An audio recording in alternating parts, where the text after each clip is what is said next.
Léonis était un héros vierge et laid qui a été trahi par les humains dégoûtants qu'il avait juré de protéger. Cependant, il s'est réincarné en un puissant roi démon pour se venger de l'humanité, mais quand il a vu les méchants de rang S dans le futur, il a gaspillé sa seconde chance en se lançant dans une frénésie de claquements. En l'an 428, Léonis voyagea vers une ville avec deux de ses compagnons héros, Aracal, le grand sage, et Sainte Théris, pour combattre des monstres. Pour résoudre rapidement le problème, Aracal commença à lancer un sort de haut niveau qui affecta également les humains. Cependant, il ne s'inquiétait pas car Théris pouvait les ramener avec ses pouvoirs de résurrection. Léonis ne pouvait pas supporter de voir un acte aussi inhumain, alors il interrompit le sort d'Aracal et commença à tuer les monstres à l'ancienne. Tandis que les gens l'encourageaient, Aracal et Théris le regardaient avec agacement et le vieil homme mentionna que très bientôt Léonis apprendrait une leçon. Environ 4 ans plus tard, Léonis fut envoyé en mission solo dans un village pour les aider avec le problème de monstres qu'il rencontrait. Malheureusement, la mission s'est révélée être un piège et il a été capturé par les soldats du royaume. Ils l'ont pendu comme un morceau de viande, et quand il a commencé à se débattre pour se libérer, ils l'ont poignardé avec des lances avant de le faire descendre pour le laisser saigner à mort. Peu après leur départ, il a commencé à pleuvoir, et c'est alors que la déesse Rosélia est venue à lui. Rosélia lui a demandé de rejoindre sa cause et lui a offert une chance de se venger de ceux qui l'avaient trahi, et il a accepté. Quelque temps après avoir rejoint les forces de Rosélia et être devenu un seigneur démon, Léonis est retourné à son château après une bataille. Rosélia était là, alors il lui a joyeusement annoncé sa victoire sur leurs ennemis et lui a parlé de sa nouvelle amitié avec Blakis. Rosélia le félicita pour sa victoire et sa nouvelle amitié, lui disant qu'elle avait une récompense pour lui. Cette récompense était l'épée sacrée qu'il avait maniée durant son temps en tant que héros. Cependant, Rosélia la transforma en épée démoniaque. Avant de la lui remettre, elle précisa qu'il devrait remplir une certaine condition pour pouvoir dégainer l'épée. Des années plus tard, la guerre entre l'armée du seigneur démon et les héros atteignait son apogée. Alors que la bataille faisait rage, le seigneur démon Léonis fut informé par Shari et Blakis qu'ils étaient en train de perdre et que leur château était le dernier bastion des démons encore debout. En entendant cela, Léonis vérifia son cristal magique et s'énerva en voyant les 3 héros qui transformaient ses soldats en Lego. Il voulait sortir et leur montrer qui était leur papa, mais Blakis le lui déconseilla. Il lui rappela la mission que lui avait confiée la déesse Rosélia, alors Léonis décida de se retirer et d'attendre d'être réincarné pour passer à l'action. À présent, 2 filles nommées Riselia et Regina jouaient Adora l'exploratrice dans le château de Léonis jusqu'à ce qu'elle tombe sur une porte que Riselia a ouverte. Au fond de la pièce se trouvait le cristal géant dans lequel reposait le corps de Léonis. Il continuait de rêver du moment où Rosélia lui avait donné la mission de la retrouver lorsqu'il se réincarnerait, et c'est alors qu'il ouvrit les yeux pour voir Riselia frapper son cristal. Il le brisa ensuite de l'intérieur, ce qui créa une onde de choc qui l'envoya valser. Alors qu'elle était allongée là, Léonis s'approcha de son corps inconscient dans le but de révoquer son permis de vivre. Cependant, elle se réveilla avant qu'il n'attaque et demanda ce qu'un morveux comme lui faisait dans un nid de monstres du vide. Il pensait qu'elle délirait jusqu'à ce qu'il regarde son reflet et découvre qu'il était un humain, ce qui signifiait que quelque chose avait mal tourné avec sa réincarnation. Il était encore en train de comprendre sa situation lorsque Riselia commença à s'agiter autour de lui et faillit l'étouffer avec ses énormes melons. Immédiatement après l'avoir lâché, il s'effondra de faim, alors elle dut partager ses rations avec lui. Pendant qu'il mangeait, elle se présenta comme une chevalière en formation de l'académie Excalibur du 7e jardin d'assaut. Mais quand elle lui demanda des informations sur lui, il lui donna seulement son nom.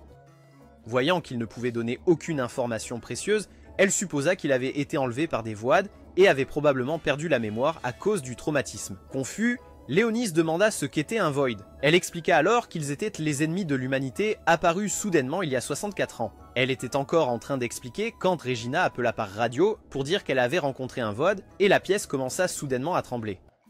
Immédiatement, Riselia plaqua Léonis au sol et juste au moment où elle promettait de le protéger, un Void de classe ogre traversa le mur. Elle commença alors à lui tirer dessus, mais tous ses efforts s'avérèrent inutiles. Alors Léonis décida de lui montrer comment faire. Malheureusement, avant qu'il ne puisse commencer à cultiver l'aura, ses pieds se sont pris dans sa cape et il est tombé, alors il a commencé à maudire ses petites jambes. Juste à ce moment-là, Regina est entrée et a commencé à tirer sur la créature avec son énorme canon. Elle a promis à Riselia qu'elle s'occupait du Void et lui a dit de mettre Léonis en sécurité. Alors Riselia est partie avec lui. En sortant, ils ont été pris en embuscade par un Void de classe Wyvern, alors Rhysselia a dit à Léonis de courir et à charger. Au lieu de partir, Léonis a décidé de prouver qu'il n'était pas un Sakura. Mais avant qu'il ne puisse terminer son sort, Rhysselia l'a poussé hors du chemin et a été touché à sa place. Quand Léonis est allé la voir, des souvenirs du jour où il est mort et a été ramené par la déesse Roselia ont traversé son esprit. Ils ont été rapidement entourés par plus de Voids, mais grâce à ses pouvoirs, les Voids ne pouvaient pas les toucher. Il a ensuite invoqué son bâton et éliminé les Voids en utilisant un sort de gravité et de feu, après quoi il a soigné Rhysselia. Quand la fille s'est finalement réveillée, elle a serré Léonis dans ses bras et a demandé comment elle avait manqué son rendez-vous avec le faucheur. Alors, il a expliqué qu'il avait utilisé sa magie pour la guérir. Peu familière avec le concept de magie, Rhysselia a supposé qu'il parlait de l'utilisation de son épée sacrée, qui était quelque chose qui s'était manifesté sous forme d'arme chez les humains à cette époque et était utilisé pour combattre les Voids. Elle lui a dit qu'elle n'avait pas encore manifesté son épée sacrée, mais a dit que Regina en avait une, qu'elle avait utilisée contre le vide plus tôt. En parlant de Regina, la fille est apparue quelques instants plus tard et ils ont tous quitté les ruines ensemble. Dehors, Regina a demandé des nouvelles de Léonis, alors Rhysselia a expliqué qu'il avait été enlevé par les Voids et ne se souvenait de rien, sauf de son nom. Alors qu'il se dirigeait vers la ville, Regina s'est présentée comme la servante de Rhysselia. Rhysselia a ensuite révélé à Léonis, étonné, que la ville s'appelait le 7e jardin d'Assaut. En regardant la ville, des souvenirs revinrent à l'esprit de Rhysselia, et elle se rappela ce qui s'était passé il y a 6 ans. Elle vivait dans le 3e jardin d'Assaut, mais il a été attaqué par une grande nuée de Voids. Et tandis que les chevaliers tentaient de défendre la ville, elle, Regina et quelques PNJ se cachaient dans un bunker.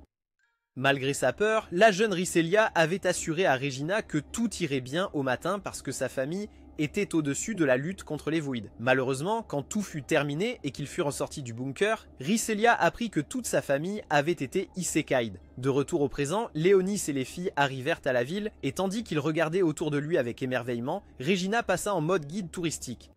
Elle expliqua que la ville était un méga navire conçu pour conquérir la Grande Ligne et détruire les colonies du vide. Pendant qu'elle lui en disait plus sur sa nouvelle maison, Rhysselia appela quelqu'un et l'informa qu'elle avait envoyé les données de leur enquête.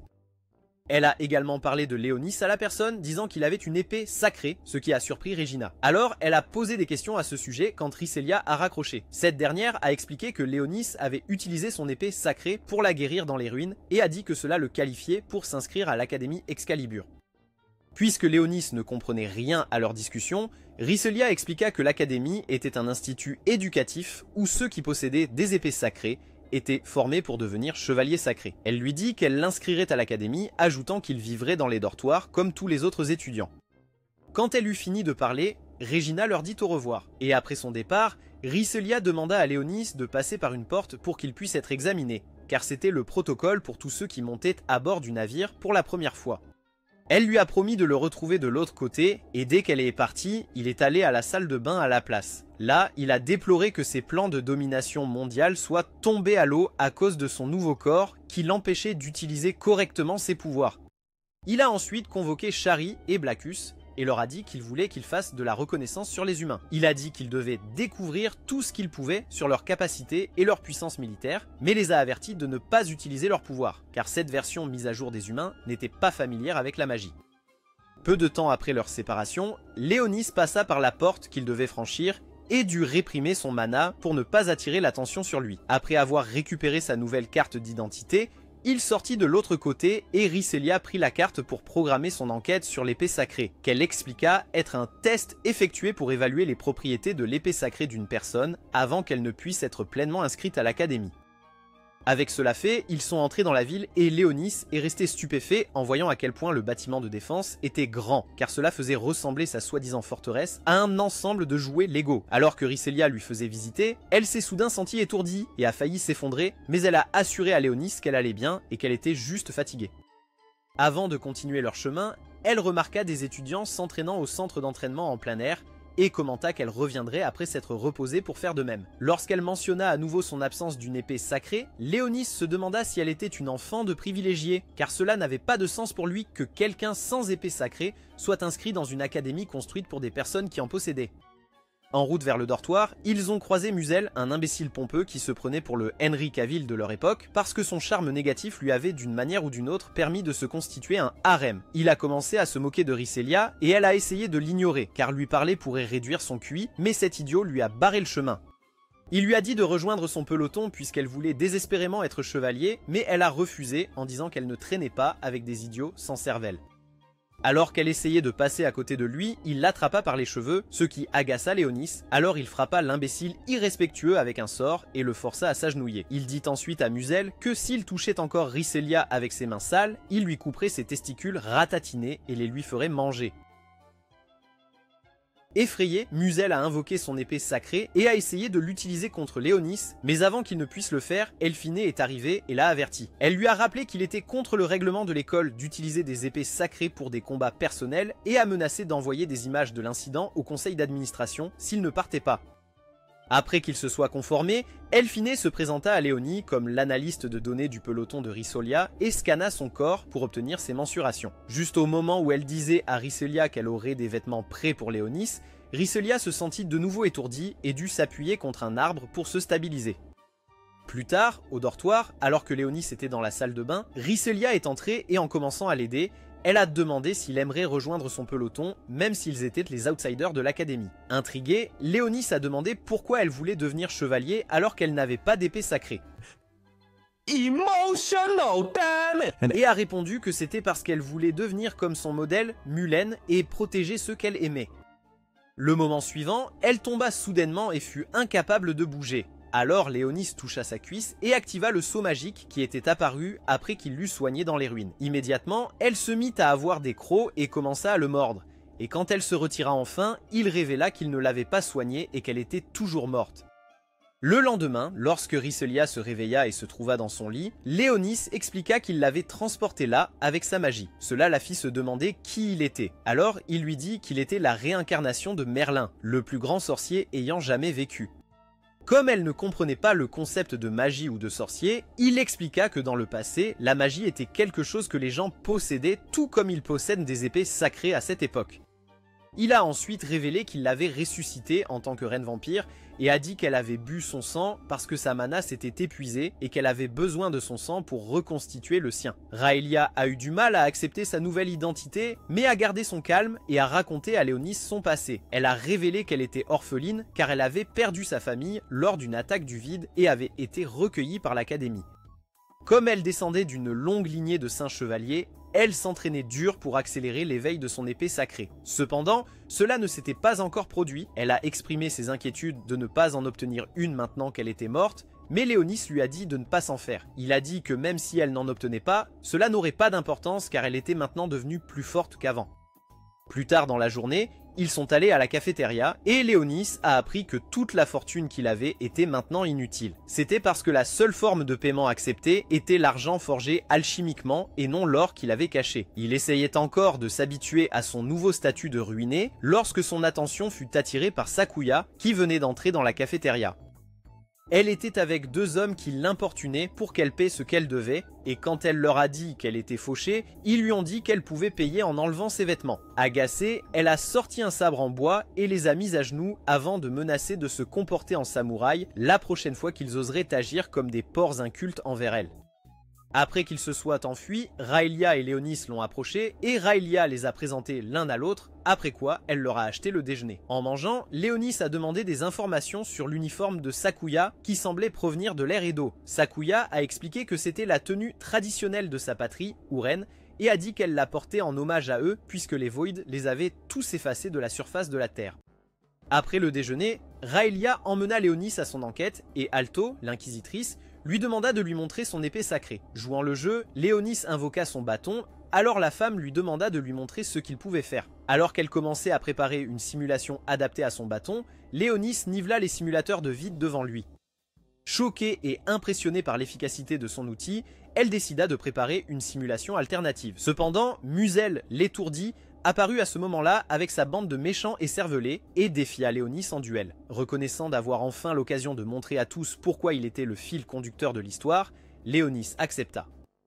Alors que Muzel se préparait pour le combat, ses filles en firent de même, ce qui poussa Rhaelia à souligner l'injustice de la situation. Léonis assura à Rhaelia que cela ne le dérangeait pas, mais elle refusa d'écouter et insista pour se battre à ses côtés. En entendant cela, Muzel dit que s'il perdait, elle rejoindrait son peloton, et Léonis lui dit que s'il gagnait, il ne devait plus jamais s'approcher de Rhaelia. Rhaelia choisit alors une épée normale, et après qu'Alto leur ait expliqué les règles du match et donné le signal de départ, elle se précipita vers les filles. Pendant qu'elle s'occupait de 2 d'entre elles, Muzel ordonna à une autre d'attaquer Léonis, mais le seigneur démon bloqua ses attaques en utilisant des ombres et utilisa ensuite les mêmes ombres pour la faire tomber.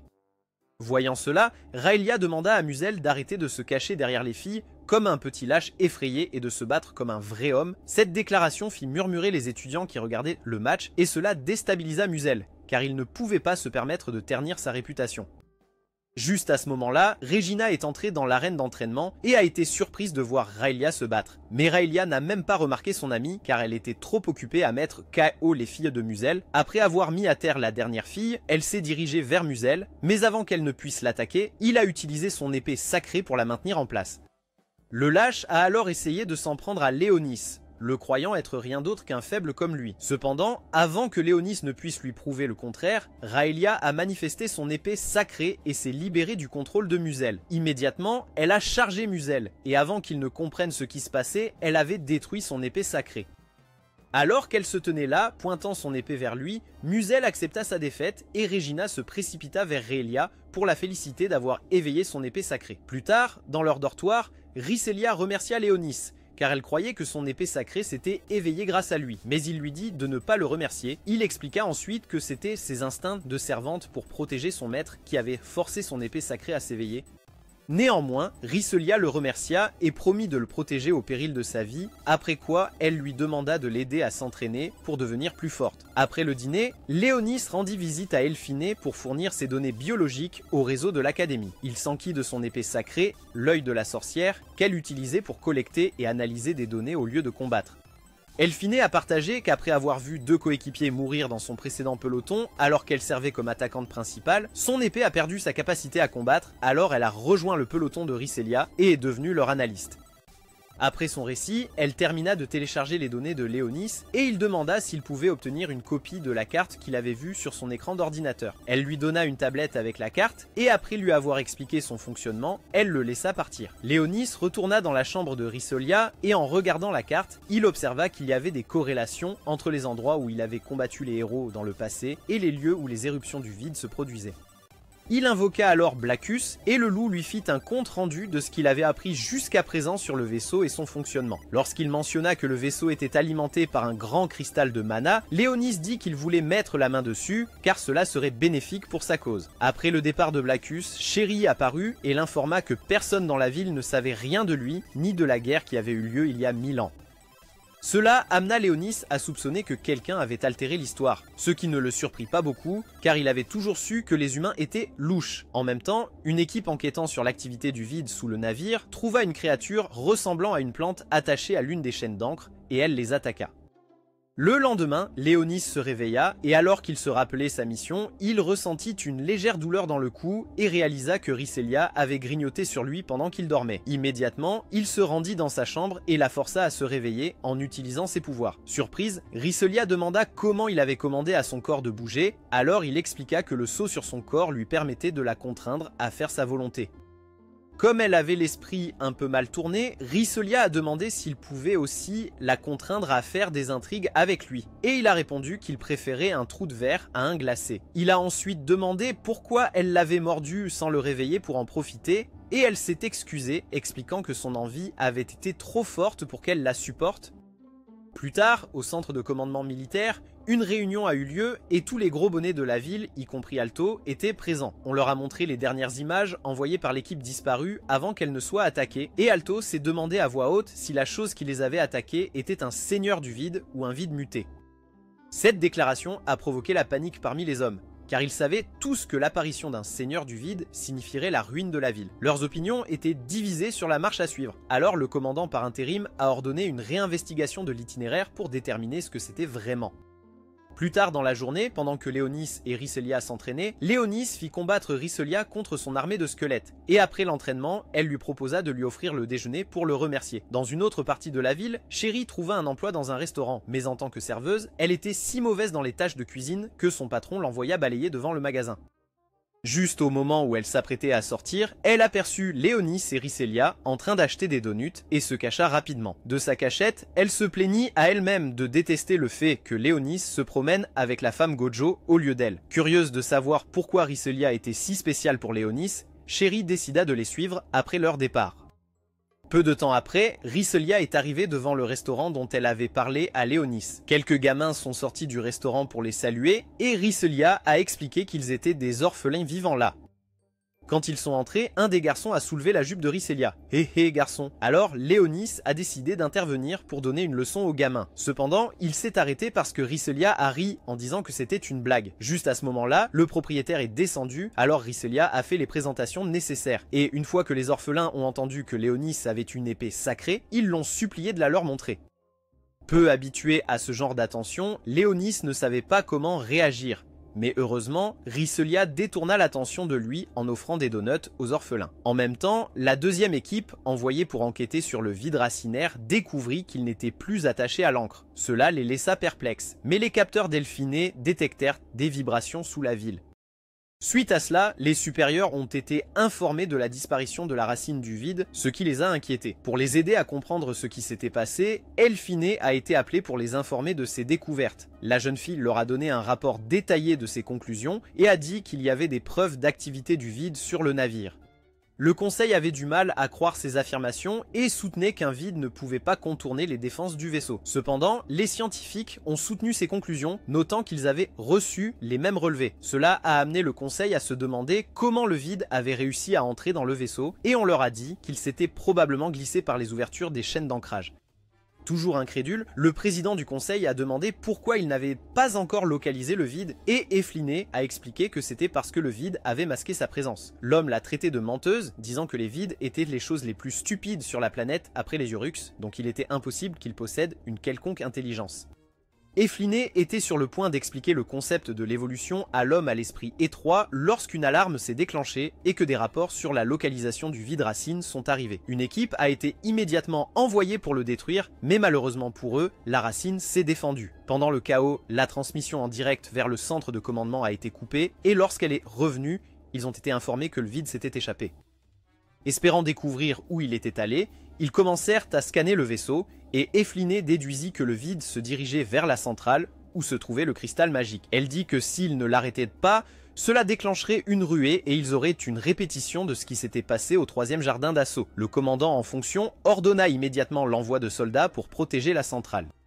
Malheureusement, au moment où ils sont arrivés, le vide s'était déjà attaché aux monocristaux, rendant les soldats incapables d'agir. Sans autre option, le commandant par intérim a déclaré que le vaisseau passerait en mode forteresse. Il a ordonné l'évacuation de tous les civils vers les abris, tandis que le personnel militaire se préparait à la ruée imminente. Immédiatement, tout le monde s'est mis en action, juste au moment où le vide prenait le contrôle total de la centrale électrique. Lorsque les alarmes d'évacuation ont retenti dans toute la ville, Rhysselia et Léonis se sont précipités hors du restaurant pour voir ce qui se passait. Rhysselia a failli s'évanouir de choc en voyant des portails s'ouvrir et des vides envahir la ville. Elle a regardé avec incrédulité la ville se transformer en une arme massive, tirant sur les vides. Dans une autre partie de la ville, les membres du peloton de Rhysselia aidaient les citoyens à évacuer vers les abris. Cependant, Regina s'inquiétait pour Rhysselia et demanda à Elphinée si elle avait pu la contacter. Elphinée répondit que non, expliquant que les communications étaient coupées, mais elle assura à Regina que Rhysselia irait bien. Elle lui demanda de se concentrer sur leur mission actuelle, et peu après, ils rejoignirent tous le combat. De retour à l'extérieur du restaurant, Rhysselia réalisa qu'elle ne pouvait pas contacter son peloton. Alors elle décida de déplacer tout le monde vers un abri. Dès qu'elle disparut à l'intérieur du restaurant, Shari se matérialisa devant Léonis, qui trouva étrange qu'elle soit apparue sans être invoquée. Cependant, il était content qu'elle soit venue et lui demanda d'aller aider Elphinée, Regina et Sakuya. Shari ne voulait pas y aller et lui a dit qu'elle préférait rester à ses côtés et le protéger, mais Léonis lui a dit qu'il n'aimait pas les filles collantes et a exigé qu'elle fasse ce qu'on lui avait ordonné. Peu après son départ, Léonis a remarqué que les vides avaient atteint cette partie de la ville, alors il en a informé Rhysselia. Elle a ensuite ordonné à tout le monde de rester à l'intérieur du restaurant, promettant qu'elle et Léonis les protégeraient des vides. Lorsque les Voids ont attaqué, elle en a affronté certains et leur a coupé la tête, tandis que Léonis utilisait la magie du feu pour brûler le reste. Alors que d'autres portails s'ouvraient autour de la ville pour laisser entrer plus de Voids, Sakuya et Regina ont combattu certains Voids de classe Ogre et de classe Wyvern. Les choses se passaient bien jusqu'à ce qu'un Void de classe Hydra tombe au milieu de la ville, apportant avec lui quelques Voids de classe Dragon. Alors qu'il commençait à détruire les canons, Léonis décida qu'il était temps pour lui de passer à la vitesse supérieure et d'utiliser un sort de haut niveau. Il demanda à Riselia de s'occuper des petites frappes, et alors qu'il commençait à incanter le sort pour vaincre le dragon, il se rendit compte qu'il en faisait trop pour sauver une ville humaine. Cependant, il mit ses pensées de côté et termina le sort, de sorte que des boules de feu commencèrent à pleuvoir sur les voides. Quand Riselia a failli être touchée, il lui a ordonné de rester immobile, lui assurant que tant qu'elle ne bougeait pas, elle irait bien. La pluie de feu s'est vite arrêtée, mais le dragon était toujours debout, et il a même essayé de griller Riselia, mais elle s'est écartée avant qu'il ne puisse. L'instant d'après, Blackus est sorti de l'ombre et a attaqué le dragon. Alors qu'il était occupé à essayer de le secouer, Léonis a recommencé à incanter. Cette fois, son sort était suffisamment puissant et il a éliminé le dragon une fois pour toutes, surprenant Riselia. Alors qu'elle se dirigeait vers lui, le sol s'est ouvert et les racines du Seigneur du Vide l'ont attrapée. Léonis a essayé de la rejoindre, mais le Seigneur du Vide l'a arrêtée en envoyant plus de racines pour bloquer son chemin. Les racines prirent alors la forme d'un visage qui appartenait à Arakael, révélant qu'il était le responsable du chaos. Léonis attaqua Arakael avec un sort de feu, mais le nouveau et amélioré Swamp Thing réussit à s'échapper et se glissa de nouveau dans le sol. Comme il avait emmené Riselia avec lui, Léonis essaya de les poursuivre, mais Blackus sortit de l'ombre et l'arrêta, lui faisant savoir que les orphelins et le propriétaire le regardaient. Léonis s'approcha alors du groupe et leur dit de rentrer à l'intérieur, mais ils refusèrent et le supplièrent de sauver Riselia. Il leur assura qu'il le ferait, et avant de se lancer dans sa mission de sauvetage, il érigea une barrière magique autour du bâtiment. Il invoqua également 2 squelettes et leur ordonna de garder l'endroit. Après être retournés vers Blackus, les deux se préparèrent à poursuivre Arakael, mais s'arrêtèrent lorsque Léonis entendit la voix d'Elfiné provenant des boucles d'oreilles de Riselia qui étaient tombées lorsqu'elle avait été emmenée. En le ramassant, il a dit à Elfiné ce qui était arrivé à Riselia et lui a demandé de localiser sa position avec son épée sacrée pour qu'il puisse aller la chercher. Elfiné a refusé sa demande, disant que c'était insensé pour un imbécile inexpérimenté comme lui de se lancer dans une mission aussi dangereuse. Elle lui a dit de venir là où elle et les autres se trouvaient et a dit qu'elle contacterait le peloton en charge de ce district pour qu'il puisse chercher Riselia. Léonis a soutenu qu'il serait trop tard d'ici là et l'a supplié de tracer la biosignature de Riselia, alors elle a accepté. Quelques secondes plus tard, elle a dit à Léonis que Riselia était dans la centrale électrique, alors il l'a remercié. Au moment où il a coupé la communication, Regina a interpellé Elfiné, lui disant de s'écarter. Malheureusement, c'était trop tard, et juste au moment où Elfiné allait être éliminée, Sherry décapita ce Void avec son fouet. Les filles furent surprises et commencèrent à se demander ce qui venait de se passer dans la matrice. Mais elles ne le comprirent jamais car Sherry se cacha d'elle et continua à grignoter ses donuts. Pendant ce temps, Léonis et Blackus se dirigeaient vers la centrale électrique et Blackus demanda à Léonis pourquoi il avait envoyé Sherry aider les filles. Léonis affirma que c'était parce que les filles étaient utiles et qu'il ne voulait pas qu'il leur arrive quoi que ce soit. Blackus savait qu'il mentait, alors il demanda pourquoi il avait mis une barrière autour du restaurant et laissé des gardes pour le protéger. Réalisant qu'il avait été découvert, Léonis a admis qu'il s'était pris d'affection pour les humains, ce qui n'a pas surpris Blackus car il savait que son ami était un grand sentimental. Lorsqu'ils sont arrivés à la centrale électrique, ils ont découvert qu'Arakael s'était fusionné avec le cristal de mana et en absorbait l'énergie. Léonis a essayé de le retirer de force du cristal en le mettant en feu, mais il s'est régénéré en quelques secondes. Il a ensuite exigé de savoir comment Léonis était encore en vie, et Léonis lui a dit que c'était parce qu'il avait scellé son âme. Arakael l'a traité de fou et a dit que sa résurrection serait vaine parce que le monde était sur le point d'être reconstruit avec l'étoile vide. Ces mots n'avaient aucun sens pour Léonis ou Blackus, alors Arakael a ri et a révélé qu'il avait été choisi pour être le porteur de bonnes nouvelles. Une autre déclaration qui n'avait absolument aucun sens pour le Seigneur Démon, et alors qu'il était sur le point de lui dire de fermer sa bouche infectée de mousse, des têtes miniatures apparurent tout autour des lianes d'Arakael. Ils ont bientôt commencé à harmoniser une mélodie qui a fait réaliser à Léonis que les têtes étaient les prêtres de l'ordre sacré, qu'Arakael avait assimilé. Peu de temps après cette réalisation, Arakael a commencé à attaquer Léonis et Blackus. Il a alors commencé à les attaquer, mais ils ont évité ses racines et ont riposté. Malheureusement, ils étaient désavantagés parce qu'Arakael avait fait de tout l'endroit son domaine et utilisé les têtes supplémentaires pour lancer plusieurs sorts à la fois. Pendant qu'ils se battaient, Rhyssolia a essayé de se libérer des racines qui la retenaient, mais elle n'a réussi qu'à se couper. Refusant d'abandonner, elle invoqua son épée sacrée, et tandis qu'elle essayait de manœuvrer l'épée pour couper les racines, Léonis se frayait un chemin à travers les racines et les sorts d'Arakael pour essayer de l'atteindre. Heureusement, certains de ses pouvoirs de vampire s'activèrent, et en utilisant son sang, elle créa des mini-lames pour couper ses liens. Cela permit à Léonis de la localiser et l'instant suivant, il tira une boucle d'oreille infusée de son sang dans sa poitrine. Instantanément, les niveaux de puissance de Rhysselia montèrent en flèche, lui permettant de se libérer de ses entraves tout en faisant pousser une paire d'ailes de sang. Quand Rhysselia vit Léonis, elle se précipita vers lui comme une écolière amoureuse et faillit les faire tomber tous les deux. Heureusement, il a réussi à empêcher cela et les a fait atterrir en toute sécurité sur une corniche. Il a félicité Rhyssolia d'avoir enfin activé ses pouvoirs et elle l'a remercié pour le coup de pouce en mana qu'il lui avait donné. Arakael est devenu furieux en les regardant et en tant que quelqu'un qui ne pouvait jamais accepter la défaite, il a juré qu'il ferait payer Léonis. Il commença alors à incanter un sort et comme il avait les prêtres pour le soutenir, il savait que le sort serait énorme. Blackies reconnut le sort qu'il incantait et déduisit qu'une fois terminé, un second Big Bang se produirait. Pour contrecarrer ses plans, Léonis demanda à Rhysselia de distraire Arakael et de lui donner le temps de préparer quelque chose pour vaincre le grand sage. Alors qu'elle commençait à combattre les racines, Blackies demanda à Léonis quel était son plan et le seigneur démon répondit qu'il allait utiliser son épée démoniaque. Blackies lui rappela ce que Roselia avait averti concernant l'épée, mais Léonis affirma avec confiance qu'il savait ce qu'il faisait. En dégainant l'épée, il déclara que le 7e jardin d'assaut lui appartenait désormais, car la condition pour manier l'épée était sa volonté de protéger ce qui lui appartenait.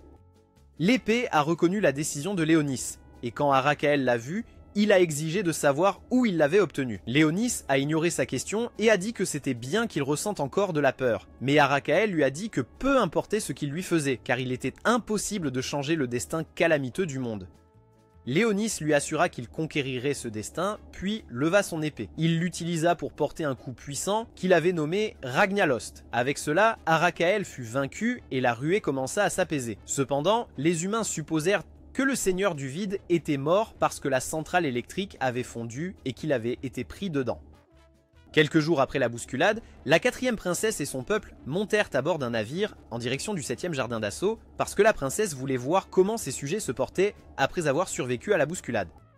De retour au 7e jardin d'assaut, Léonis a décidé de faire des recherches en visitant le coffre-fort de la ville. À son arrivée, l'esprit responsable de l'endroit lui a refusé l'entrée car il avait besoin de l'autorisation du bureau administratif pour accéder au coffre-fort. Les dieux de l'intrigue lui ont alors envoyé une aide sous la forme de Regina qui s'est faufilée derrière lui et lui a couvert les yeux. Léonesse a facilement deviné qui elle était, ce qui l'a amené à dire qu'il aurait dû jouer le jeu un peu plus longtemps pour qu'il puisse profiter de la sensation de ses oreillers contre son dos. Léonesse l'a réprimandé pour avoir essayé de le faire exploser dans son pantalon et a demandé comment elle l'avait trouvé puisqu'il n'avait dit à personne où il allait. La fille lui assura qu'il était la dernière personne qu'elle voudrait traquer et expliqua qu'elle l'avait aperçu en passant devant l'endroit. Elle demanda ce qu'il était venu faire là et il mentit en disant qu'il était venu pour étudier la langue ancienne qui était écrite partout sur les ruines où il l'avait trouvée. Croyant à son mensonge, Regina proposa de l'aider et alors qu'il la regardait avec confusion, elle s'approcha de l'esprit et le contraignit à le laisser entrer. Sa confusion se transforma bientôt en étonnement et quand il lui demanda comment elle avait fait, Regina lui dit que c'était un secret. Alors qu'ils s'aventuraient dans la voûte, leurs téléphones ont simultanément émis un bip, alors ils ont vérifié le message. Il s'est avéré que c'était une invitation à la cérémonie de remise des distinctions qui devait avoir lieu sur le navire de la princesse. Leur peloton faisait partie de ceux qui recevaient la distinction en raison du rôle qu'ils ont joué pendant la bousculade. Juste à ce moment-là, Rhysselia a appelé Léonesse et ils ont prévu de se rencontrer au port plus tard. Après avoir raccroché, Léonesse a demandé à Regina d'y aller sans lui, mais elle lui a dit qu'elle n'allait pas assister à la cérémonie, puis elle est partie. Pendant ce temps, à l'intérieur de la zone de conservation des demi-humains, certains demi-humains complotaient pour enlever la princesse et négocier avec l'Empire la libération de leurs proches emprisonnés. Alors qu'ils faisaient leur plan, Elsa demanda à leur chef Basita s'il était judicieux pour eux de se lancer dans une mission aussi dangereuse alors qu'ils savaient que les humains possédaient des épées sacrées. La personne qui a répondu à sa question était Charnak, qui est apparue de nulle part et a rejoint leur conversation. Elle a dit à Elsa qu'elle n'avait pas à s'inquiéter parce qu'elle avait un plan solide pour se débarrasser de ce problème.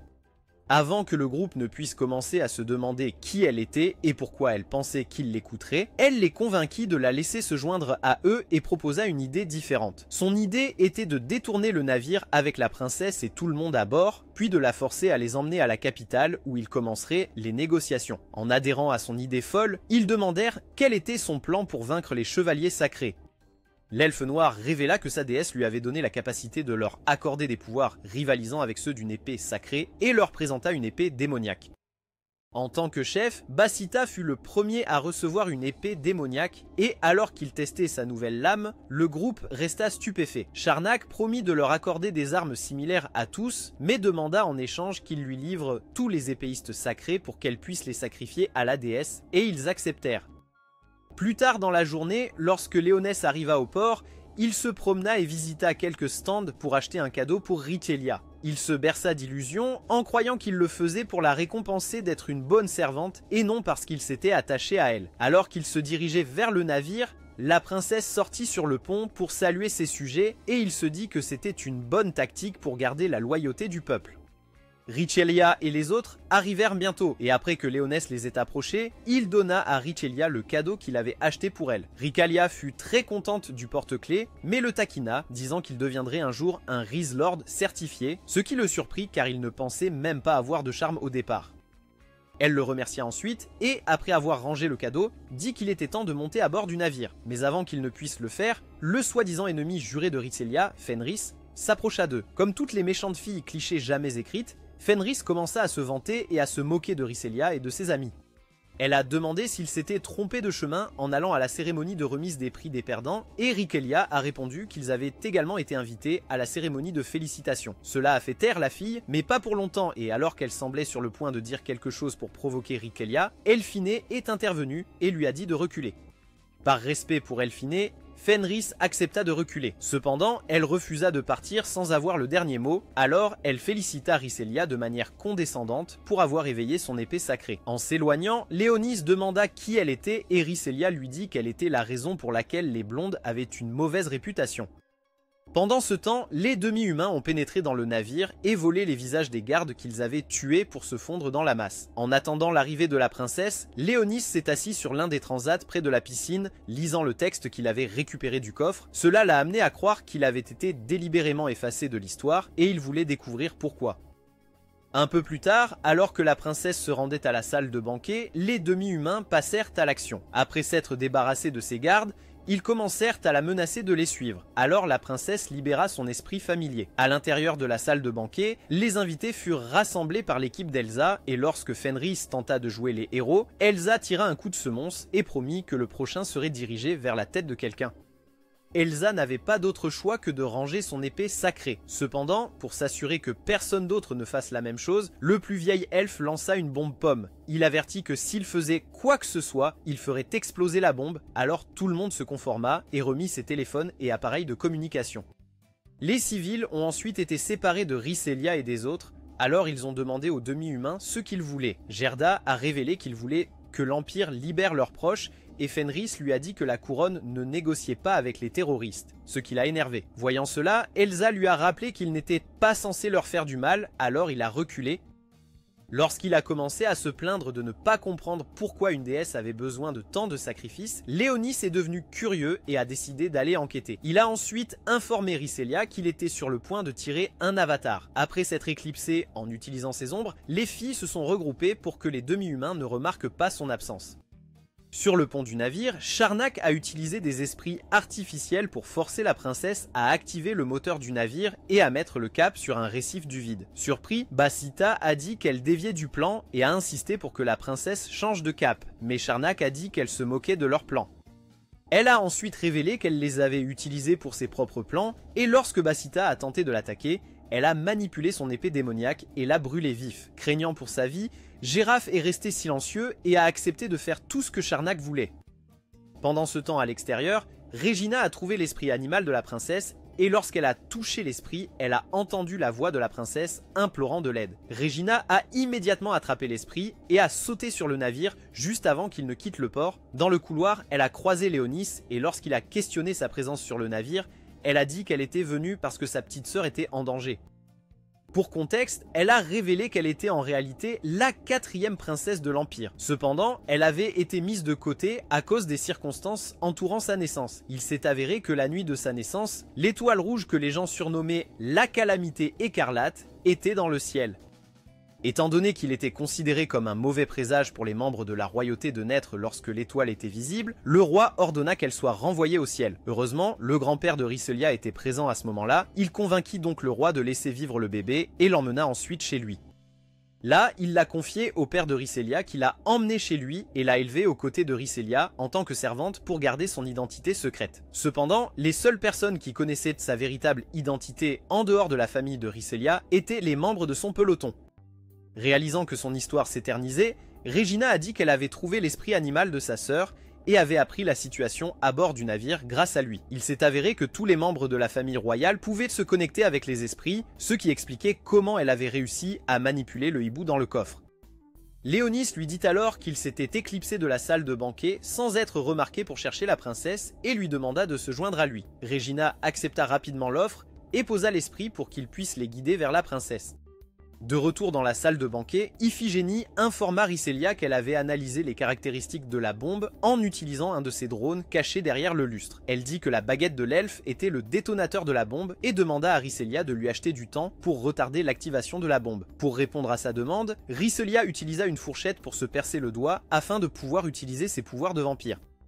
Pendant ce temps, lorsque Léonis et Regina arrivèrent sur le pont, il n'y avait personne et Regina remarqua qu'il ne pouvait pas détourner le navire de sa trajectoire car toutes les commandes avaient été désactivées. Léonis suggéra qu'elle contacte la princesse en utilisant l'esprit, mais Regina refusa, disant que si elle le faisait, son identité serait révélée.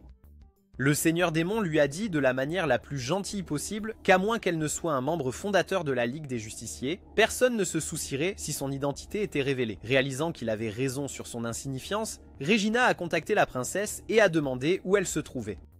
La fille lui a dit qu'elle se dirigeait vers le pont de vol, alors Regina lui a dit que de l'aide était en route. Mais la princesse l'a supplié de donner la priorité au changement de cap du navire. Elle lui a indiqué d'aller au pont inférieur du navire, où se trouvait le système de surveillance des esprits, et lui a dit d'entrer le code d'accès qu'elle a fourni pour reprendre le contrôle du navire.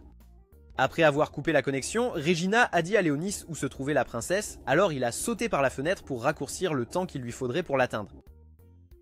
De retour dans la salle de banquet, Riselia utilisa son art du sang démoniaque pour créer une corde qu'elle connecta à la baguette du vieil elfe. Juste au moment où elle allait donner à Elfiné le feu vert pour brouiller le signal, Fenris décida de voir ce que cela faisait d'être le MC. Elle commença à narguer les demi-humains, ce qui agaça Gerdre, et la fille commençait à crier après elle.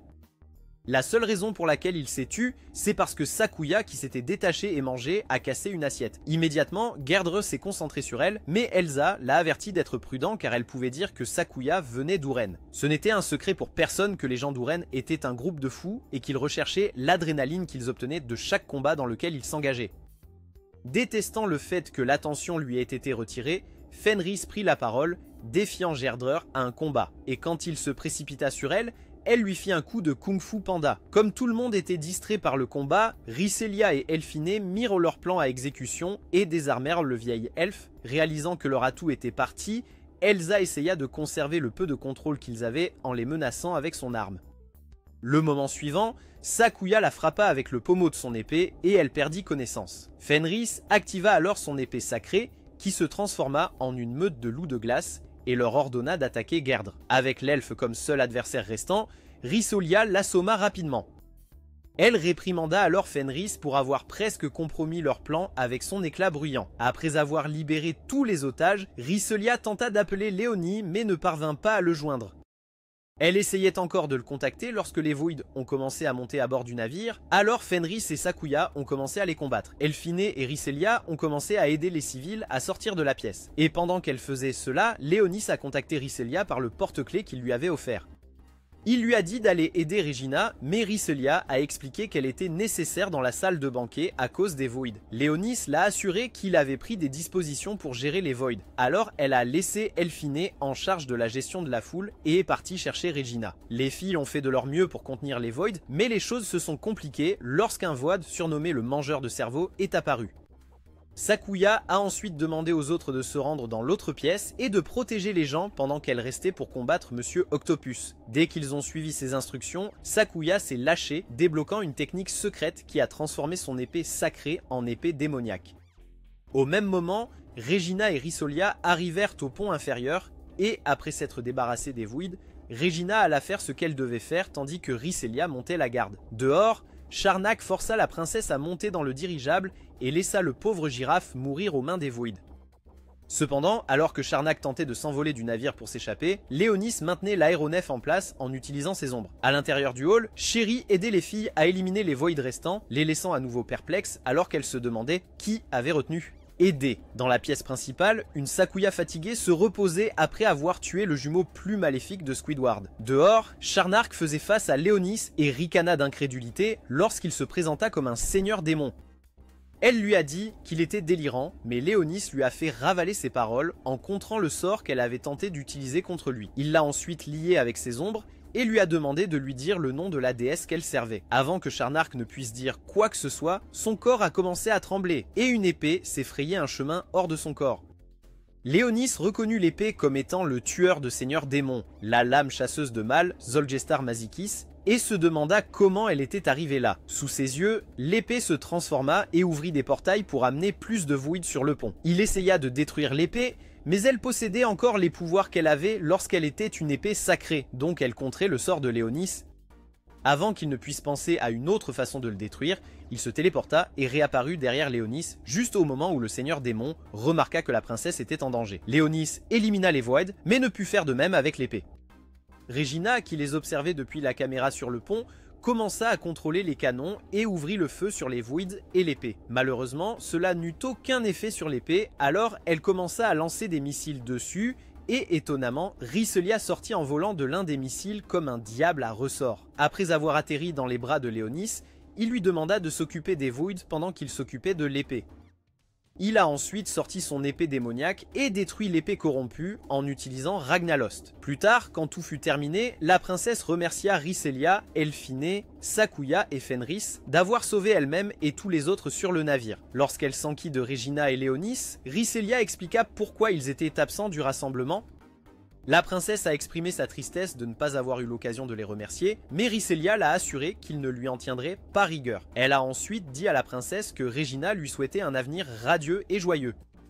Pendant ce temps, Léonis était allongé dans son lit au dortoir parce que l'utilisation de l'épée démoniaque avait épuisé son mana. Regina est entrée dans la chambre pour prendre de ses nouvelles et il l'a rassurée en disant qu'il irait bien après un peu de repos. La fille savait qu'il irait bien. Cependant, elle voulait lui montrer sa gratitude pour l'avoir aidé, alors elle l'a embrassé et lui a dit de garder le secret. Quelques jours plus tard, alors que les membres restants du groupe rebelle demi-humain étaient poursuivis par les chevaliers sacrés, Léonis vint à leur secours. Se sentant comme Méduse, il transforma les chevaliers en pierre, puis se révéla de la manière la plus théâtrale possible, cachant son visage derrière un masque. Il força les demi-humains confus à s'agenouiller et se présenta à eux comme le seigneur démon Zolvals.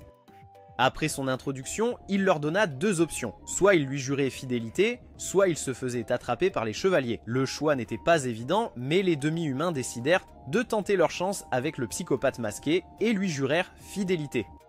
Juste au moment où il ouvrit un passage menant au labyrinthe caché qu'il avait créé pour eux, son téléphone sonna. La personne qui appelait était Riselia et elle voulait savoir où il était. Léonis raccrocha rapidement avant que sa couverture ne soit découverte, puis fit une sortie dramatique, laissant ses nouveaux sujets perplexes. Il s'est avéré que Riselia était allé chercher Léonis dans sa chambre, mais avait trouvé Shari en train de balayer le sol à la place. Croyant que ses yeux lui jouaient des tours, elle a fermé la porte, et quand elle l'a rouverte, la servante avait disparu. Peu après, Léonis est apparu dans sa chambre de dortoir, et après avoir rangé sa cape et son masque, il est sorti à la recherche de Riselia. Il trouva la fille en train de s'habiller avec sa porte grande ouverte et détourna rapidement le regard. Malheureusement pour eux, les scénaristes avaient décidé que ce moment de fanservice nécessitait un rebondissement, alors Regina entra. Quand elle les vit, elle demanda si elle devait appeler les autorités et ils lui assurèrent que c'était un malentendu.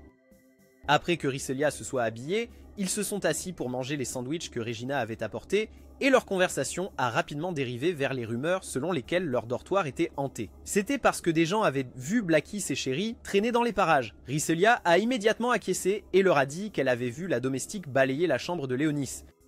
Cela incita Léonis à se faire la remarque mentale de dire à ces gens qu'ils étaient mauvais pour rester discrets. Riselia demanda alors à Léonis où il était allé ce matin-là et il mentit, disant qu'il était allé s'entraîner en préparation pour le match d'entraînement qu'ils avaient plus tard dans la journée. Les filles lui ont dit que c'était une décision sage et ont ajouté qu'elles devaient faire de leur mieux si elles voulaient battre le peloton de Fenris et monter en grade. Quelques heures plus tard, le match d'entraînement a commencé et Riselia et Léonis ont travaillé ensemble pour prendre un des drapeaux appartenant au peloton de Fenris. Elphine avait le devoir important de garder le drapeau principal de son peloton tout en surveillant son équipe. Elle et Regina travaillaient bien ensemble, mais Sakuya s'est un peu trop enthousiasmé et a commencé à poursuivre les loups de glace de Fenris. Depuis les gradins, Alto réalisa la stratégie du 18e peloton et informa les membres du conseil que c'était un plan prometteur. Cependant, elle ajouta que s'ils ne l'exécutaient pas correctement, ils risquèrent de perdre le match. À ce moment-là, un loup de glace chargea Riselia et lorsqu'elle tenta de le repousser, un autre loup s'approcha par derrière et lui mordit la jambe. Léonis détruisit rapidement le loup, mais la brûlure de glace sur la jambe de Riselia persistait et c'était douloureux. Fenris révéla sa véritable identité et se moqua de Riselia pour être tombée dans son piège. Cependant, Riselia lui dit d'arrêter d'agir de manière si arrogante. Elle demanda pourquoi Fenris, en tant que capitaine, gardait un sous-drapeau.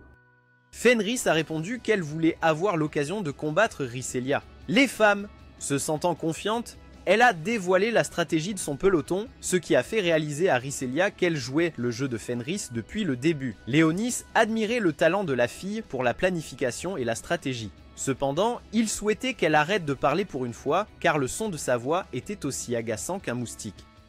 Revenant à sa séance de bavardage, il l'entendit déclarer qu'elle gagnerait avant de transformer ses loups de glace en gants de boxe. Son coéquipier essaya d'affronter Léonis, mais il l'assomma et reporta son attention sur le combat entre Riselia et Fenris. Cette dernière poussa Riselia contre un arbre et la maintint là avec de la glace.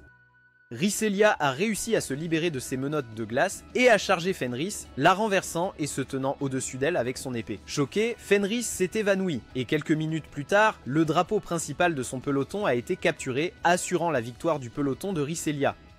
Cette nuit-là, dans un lieu non divulgué, Nefakes, le partenaire de Charnak, se demanda comment elle était morte alors qu'il nourrissait des épées sacrées à un monocristal. Il s'avéra qu'elle collectionnait des épées sacrées comme des cartes Pokémon et les lui apportait. Il les nourrissait ensuite au monocristal en offrande à la déesse qu'ils essayaient de ressusciter.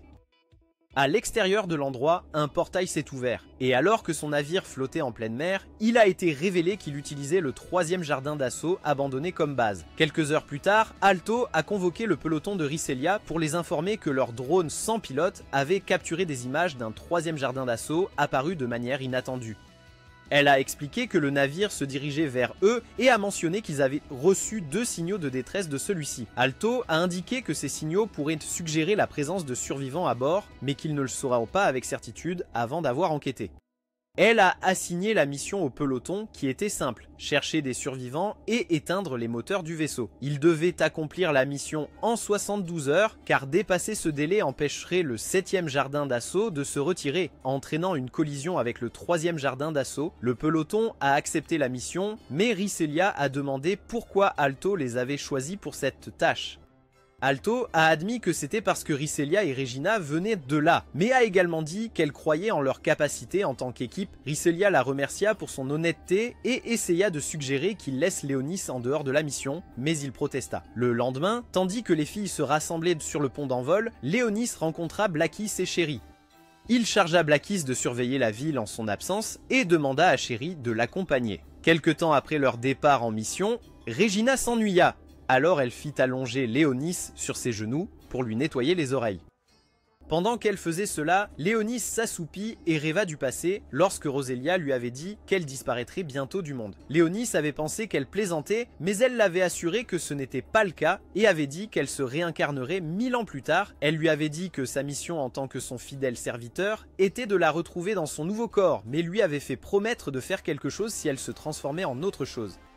Léonis s'est réveillé avant qu'elle ne lui dise quoi faire et il fut surpris de voir qu'il était sur les genoux de Richelia et non de Regina. Elphine les informa bientôt qu'ils étaient arrivés. Après avoir atterri l'appareil, tout le monde a débarqué. Richelia a ensuite demandé à Regina, Sakuya et Elphine de déterminer l'emplacement exact d'où provenait le signal de détresse. Elle a mentionné qu'elle et Léonis se rendraient à la centrale électrique pour l'arrêter, mais Elphine a insisté pour envoyer un de ses drones avec eux.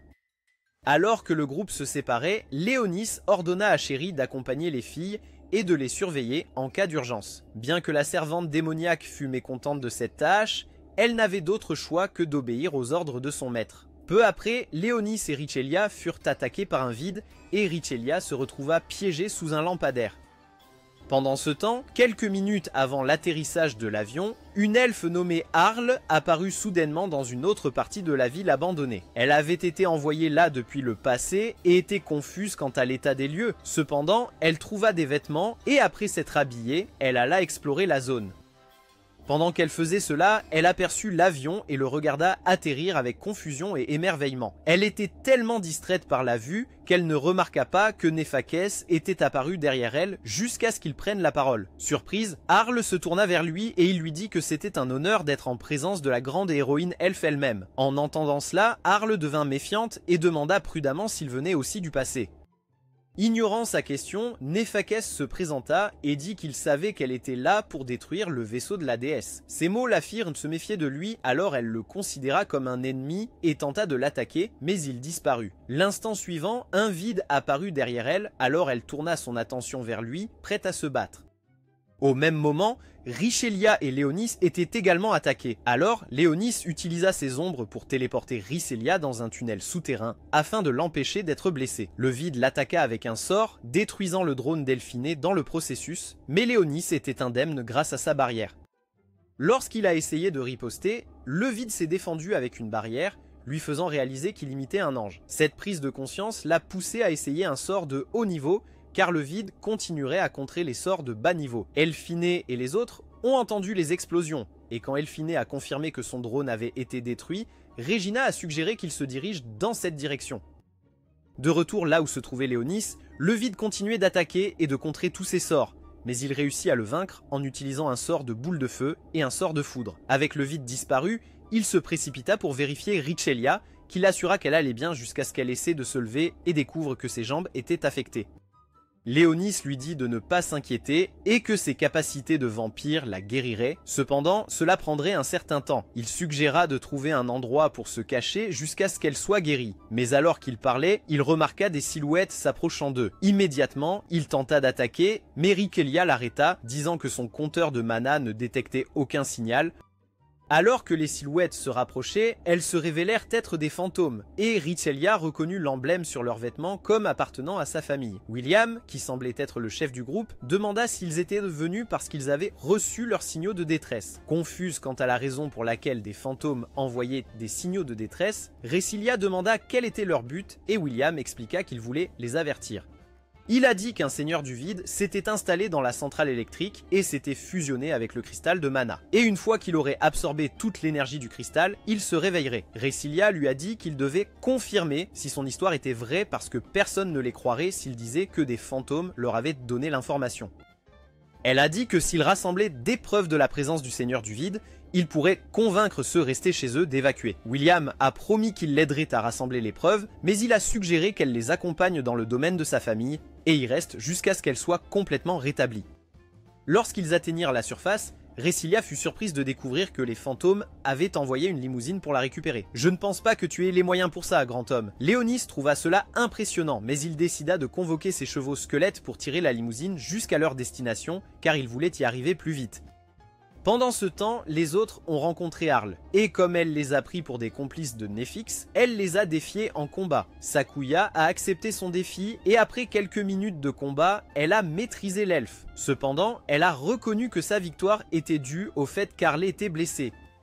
Il s'est avéré que l'elfe avait été gravement blessé en combattant le vide et faisait seulement semblant d'être en un seul morceau. De retour dans la limousine, Resilia demanda sa dose quotidienne de sang comme la junkie qu'elle devenait et Léonis n'hésita pas à offrir son coup. Vous savez quelle heure il est? Après qu'elle l'eut sucé pendant un moment et ne se soit toujours pas retiré, Léonis se dit que s'il ne l'arrêtait pas, il serait vidé. Le moment suivant, Elphine, qui avait essayé de les rejoindre, y parvint enfin. Alors Resilia s'écarta pour lui parler. Elle rassura la fille inquiète qu'ils allaient bien et l'informa qu'ils se dirigeaient vers le domaine familial. Elle dit qu'ils attendraient là-bas jusqu'à ce qu'Effine et les autres arrivent pour qu'ils puissent tous aller enquêter sur la centrale électrique ensemble. Effine accepta, mais dit qu'ils partiraient après avoir soigné les blessures d'Arl.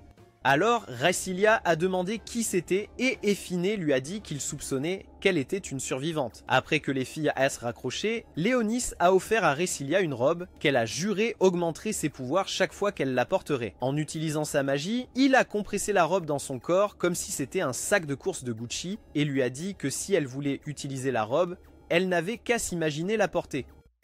Toujours dans l'esprit de Noël, Léonis offrit ensuite à Resilia 3 porte-clés en forme de squelette, disant qu'ils étaient des porte-bonheur. En même temps, au centre commercial, les filles étaient retranchées. Regina termina de soigner Arl et l'interrogatoire commença. D'abord, Sakuya lui a donné une nouvelle chemise, puis a demandé quel était son nom, puisqu'elle n'avait jamais eu l'occasion de se présenter. Harley a répondu à sa question et s'est excusé de les avoir attaqués, mais les filles l'ont assuré que c'était de l'histoire ancienne.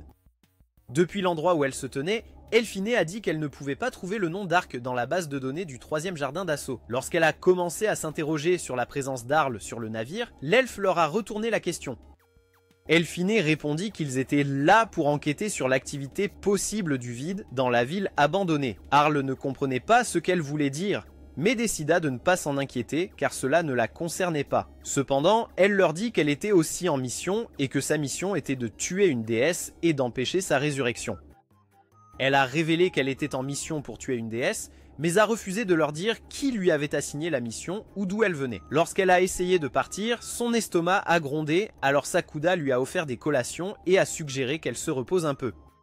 Resilia et Léonis arrivèrent au domaine familial où Resilia erra à travers les terrains du manoir en ruine, perdu dans ses souvenirs. Pendant ce temps, Léonis était assis en bas, nettoyant un os. Lorsque Resilia entra dans ce qui restait du bureau de son père, une vague de tristesse l'envahit et elle se mit à pleurer. Pour la réconforter, les gardes ont créé une illusion du passé où son père était assis avec elle dans le bureau, lisant l'histoire du seigneur démon. Le conte décrivait un seigneur démon cruel qui résidait dans un château fait d'os. Sa tyrannie provoqua la colère de Dieu, qui donna du pouvoir à un héros et l'envoya vaincre le seigneur démon. Après la défaite du seigneur démon, le peuple célébra le héros et ils vécurent tous heureux pour toujours. Quand son père termina l'histoire, il lui dit qu'il y avait plus que ce que le livre disait et Resilia le supplia de lui en dire plus. L'illusion s'est vite dissipée et Resilia était de retour dans la pièce détruite. Mais cette fois, Nephakès était dans la pièce avec elle. Quand Resilia a demandé s'il était un survivant, il s'est agacé et l'a attaqué avec un sort de haut niveau. Le sort l'a rendue inconsciente. Alors elle a commencé à rêver de la dernière fois qu'elle a vu son père. C'était la nuit où le 3e jardin d'assaut est tombé dans le vide et la petite Resilia le suppliait de l'emmener avec lui, mais il a refusé. Il a dit que le champ de bataille n'était pas un endroit pour une gamine, et lui a demandé d'aller au refuge avec Regina et les autres. La dernière chose qu'il lui a dite avant de partir était que l'histoire se trompait sur le seigneur démon, et il croyait que le seigneur démon apparaîtrait quand le monde aurait besoin de lui pour vaincre les vides. L'instant d'après, elle s'est réveillée, et à sa surprise, il y avait 3 squelettes devant elle. Il s'est avéré qu'ils étaient la raison pour laquelle le sort de Nephakès ne l'avait pas gravement blessé. Nephakès fut tout aussi surpris de voir les squelettes et il commença à se demander s'il n'avait pas mal jugé Resilia. Il l'avait attaquée parce qu'il supposait qu'elle était humaine. Cependant, maintenant que les squelettes étaient là, il se demandait si elle n'était pas simplement une humaine normale. Néanmoins, il tenta de l'attaquer à nouveau avec un autre sort, mais Léonis apparut à ce moment-là et contraria le sort. Son sort de boule de feu frappa Nephakès, qui ne s'y attendait pas, et alors qu'il tombait, Léonis alla vérifier Resilia. Rhyssolia lui assura qu'elle n'était pas blessée, mais demanda s'il pouvait aussi voir les squelettes, car elle commençait à soupçonner qu'elle avait une commotion cérébrale.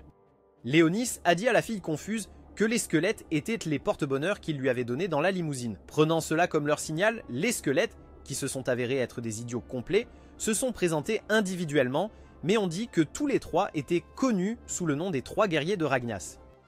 Ils lui ont dit qu'ils étaient ceux qui l'avaient défendu contre la première attaque de Néphakès. Cependant, ils ont rapidement commencé à se disputer sur qui l'avait défendu en premier. Juste à ce moment-là, Néphakès se releva de sa position sur le sol et félicita Léonis pour avoir réussi à le faire tomber. Pendant qu'il parlait, Léonis l'observa attentivement et fut choqué car il reconnut Néphakès comme le serviteur de l'un des seigneurs démons qui était tombé face aux héros. Il se demandait pourquoi Néphakès était là, puisqu'il le croyait mort avec son maître pendant la guerre il y a 1000 ans. Lorsque Néphakès tenta d'attaquer à nouveau Rhysselia, Léonis utilisa un sort de glace pour contrer son sort de feu, après quoi il demanda à Néphakès ce qu'il faisait là. Néphakès n'eut pas la chance de répondre, car tout l'endroit commença à trembler, et il se mit à rire comme un fou.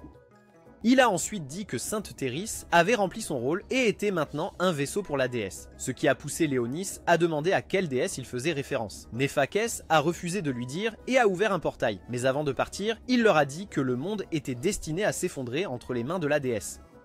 Après la fermeture du portail, les tremblements ont recommencé et Léonis a aperçu le symbole de l'ordre sacré brillant dans le ciel. Avant qu'ils ne puissent comprendre ce qui se passait, les squelettes les ont pressés de quitter le bâtiment. Une fois dehors, ils ont vu les restes géants de Théris s'élever de la centrale électrique. William expliqua quel était le seigneur du vide dont ils avaient été avertis. Tandis qu'ils regardaient, les anges du vide qui l'entouraient commencèrent à chanter l'hymne de l'ordre sacré. Lorsque Théris commença à bouger, les anges plongèrent et attaquèrent Léonis et les autres, mais ils réussirent à les repousser. Malheureusement, chaque vide qu'ils détruisaient se régénérait grâce à la capacité de régénération de Théris, rendant les choses de plus en plus difficiles pour eux. Cependant, Léonis a dirigé le groupe pour écraser les têtes des vides. En même temps, les vides ont attaqué les filles de la même manière, jusqu'à ce qu'Elphine analyse la situation et découvre que leur tête était leur point faible. Elle a ensuite envoyé ses drones pour localiser un véhicule qu'ils pourraient utiliser pour rejoindre Rhysselia et Léonis. Une fois qu'elle en a trouvé un, ils s'y sont précipités à 4.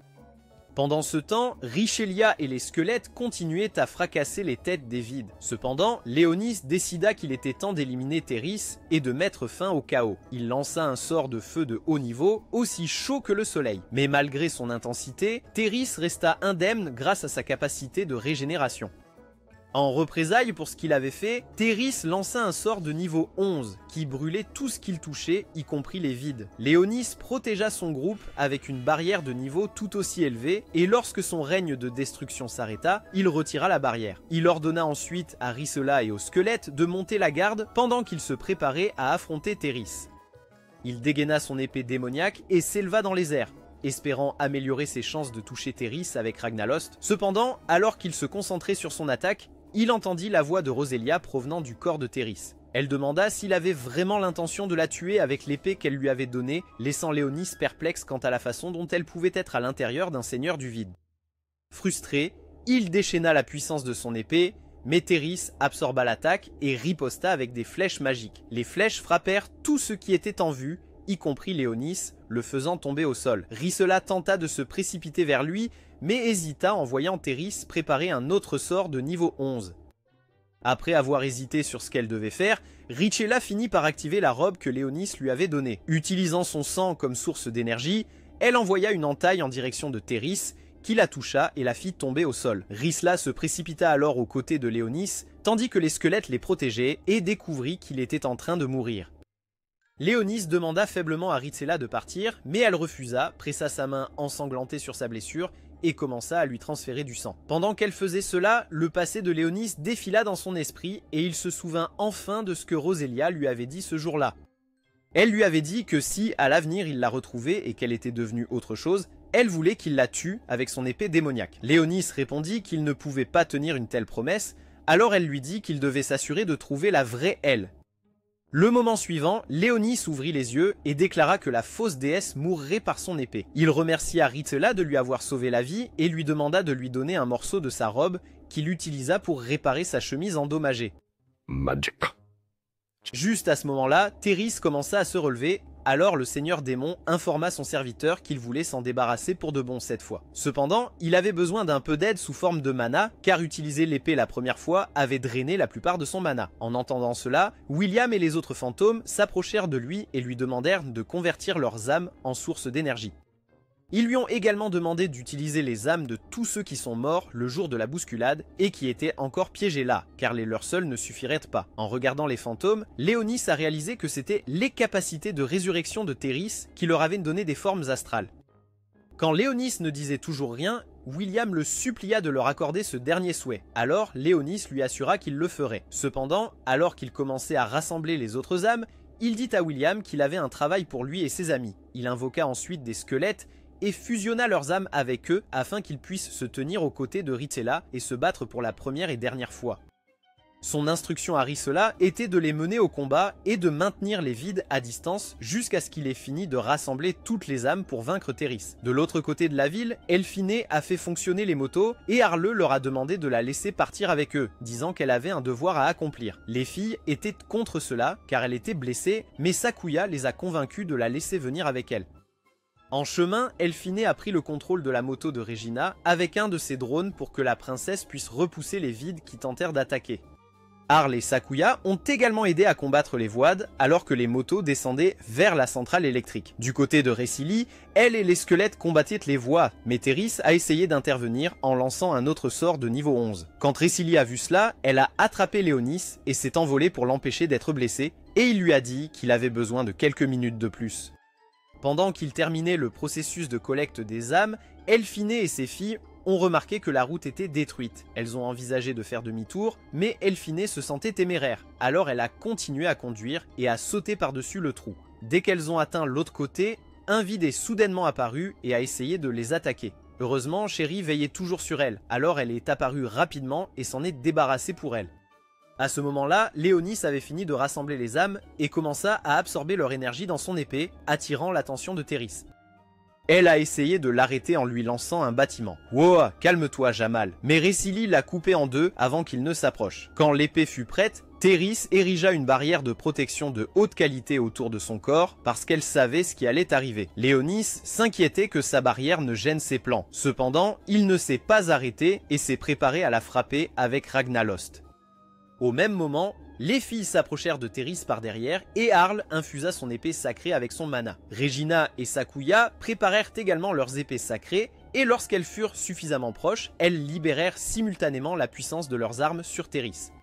La puissance de feu combinée de Regina et Sakuya affaiblit la barrière, permettant à l'attaque d'Arle de toucher Théris, la forçant à abandonner complètement la barrière. Alors que Théris tenait son flanc de douleur, Léonis fut distrait et se demanda qui était assez puissant pour la frapper et causer des dégâts. Cependant, lorsque Théris se tourna pour lui faire face et qu'il commença à entendre à nouveau la voix de Rosilia, il se souvint de sa mission et déchaîna Ragnalost sur elle. Alors qu'elle brûlait, Arle s'évanouit et Récilie entendit la voix de son père lui dire que le seigneur démon reviendrait et débarrasserait le monde des vides. Après l'anéantissement complet de Théris, le navire s'arrêta et tous les vides disparurent. William et l'autre fantôme dirent alors au revoir à Récilie, et elle leur demanda de saluer sa famille pour elle. Après le départ des fantômes, Regina et les autres arrivèrent, alors Récilie se précipita joyeusement vers eux. Après qu'elle et Regina se soient embrassées, Léonis les a rejoints, et à sa surprise, il a vu Sakuya portant Arle inconsciente. Ne voulant pas que les filles soupçonnent quelque chose d'anormal, il a maîtrisé ses expressions faciales et n'a rien dit, même si son esprit n'était pas tranquille. Il continuait à essayer de comprendre la présence du héros elfe dans le futur, alors que les filles faisaient signe à l'avion qui venait les ramener chez elles. Cette pensée ne quittait pas son esprit, et pendant le trajet de retour, Récilie remarqua qu'il était préoccupé et demanda quel était le problème.